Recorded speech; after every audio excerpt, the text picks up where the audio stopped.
If you look on Pinterest, on Facebook, on your friends' websites, and you're looking at their finished arm knitting projects, most of what you see is a big rectangle. But you can shape an arm knitting too. Right now, we're going to learn how to make an increase, and an increase makes your work wider. Let's get started. All right, well, welcome. This is a video on how to do increasing. Now, one of the things that you may have noticed if you see a lot of arm knitting projects is they're all rectangles. But if you learn to increase and to decrease, you can make shaped items. So I'm going to work on the first half of a triangle shawl, and I'm going to show you how to increase. So the first thing I did is I cast on 2 stitches onto my right arm. And I'm going to work in plain stitch. So I'm going to work the stitches to my left arm.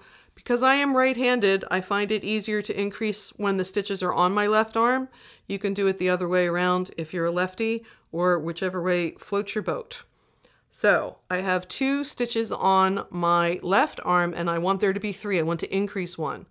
So I'm going to stick my fingers between the 2 stitches all the way through, and pull up the working yarn and pull it through. So I'm between the 2 stitches, not through either stitches, but between, and I'm going to put it up on my left hand. So now I have 3. I'm going to tug the working yarn up just a little bit. So now I have 3. So I'm going to work in plain stitch back to my right arm. Same way we've been doing plain stitch.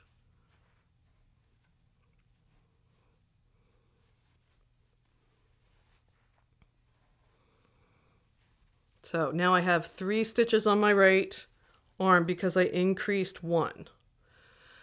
Now I want to keep increasing on that one side. So on this side of the work is going to be straight, and this side of the work is going to come out to make my triangle shawl.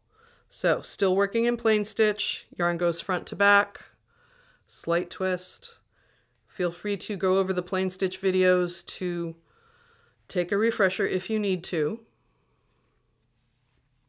So now I have 3 stitches on my left hand, but I want 4 because I want 1 more. I want to add 1 more on this side to keep this work going out in the direction.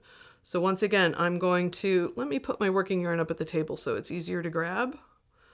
I'm going to stick my fingers between the 2 stitches. So between the first and second stitch, all the way through. Whoops, I split my strands. Between the 2 stitches.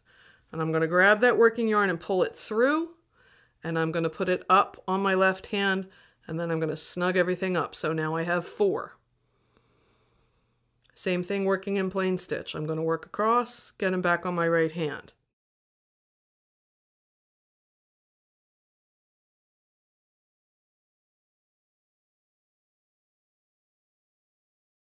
Generally, the easiest way to do this is on the right hand side of the fabric.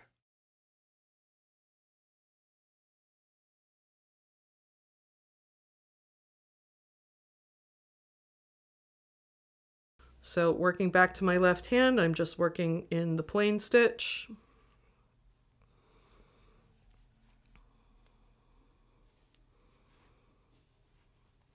So now I have 4, and I'm looking for 5. So I'm going to put that yarn on the table to make it easy. I'm going to put my fingers between the first stitch and the second stitch, grab that working yarn and pull it through, put it up on my hand, tighten it up so it's the same tension as the other stitches. Now we're going to work back. So now we have 1, 2, 3, 4, 5.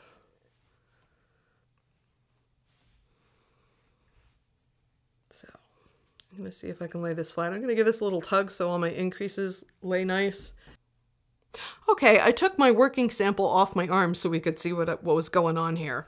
So this is where we started with the 2 stitches, and if you look at it laying flat, you can see that it goes completely straight up the one side, and it's angling off in this direction as we add more and more stitches.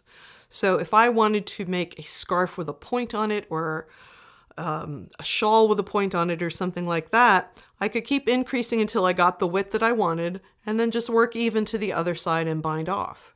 If I wanted to have a second point on the other side where it narrowed, I'd be watching the decrease video coming up next to see how to decrease to get more narrow on the other side of the work.